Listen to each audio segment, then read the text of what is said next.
you went out and found some of the most interesting characters that had been involved in Africa and placed them for the Ugandans to bring their troops up to a fighting level that would actually cause the LRA to begin to lose its grip of terror on the entire region. I mean, for those that don't know, the LRA was kind of often seen as the most evil element in the world that was existing, operating, and creating and causing an incredible amount of pain and atrocities on the ground in Uganda. And Shannon, I would sometimes call her, and she would be on the other line, and she'd say, "Hey, hold on, we got some troop movements going on, and our guys are in there, and we think we got or preventing another raid by the LRA." This was not just a casual, "Oh, let me intervene." You and your team, Laren, Poole, and others, were intimately involved in this. Not just from a funding and strategy point, but you guys were actually on the ground, weren't you? I mean, you were there.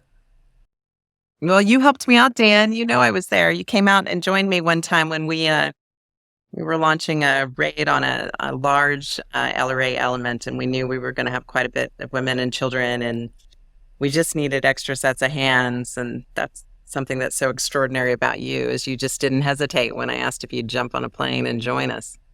Well, and it's just this little bush plane that she hired. And it was my 40th birthday, and I got on and found her and Laren at a dirt runway in the middle of Africa. We slept in tents and on the ground, and I mean, it was a classic military environment. And there my friend Shannon was smiling and gave me a big hug when I got off the plane. I mean, trying to paint, if you will, just kind of some of the way, the challenges that you guys had, the duration of the struggle, and the degree in which, you really kind of up to your chin in this, every day. How did you manage all that? Yeah, no, it was extraordinarily challenging. It was, there were a lot of different aspects that had to be managed that I wouldn't have foreseen. Our advocacy ended up working. We had been bugging the U.S. government for so long to send some troops to help on this mission. They didn't. Then we went and did this training. And then a few months later, they did, right? So then we had U.S. troops there, but that actually complicated things at times because it was just really challenging to understand everyone's roles.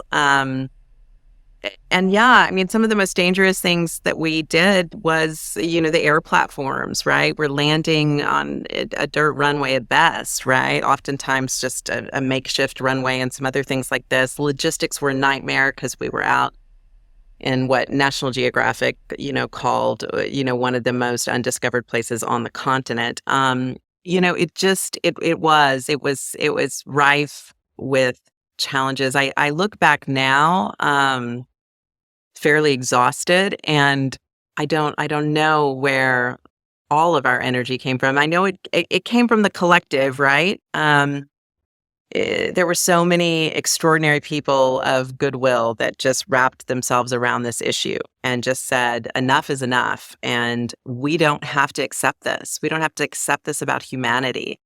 And it was people from all walks of life. It was people from multiple countries, and all of us were taking our cues from those people on the ground who were affected by the problem, right? It was this beautiful,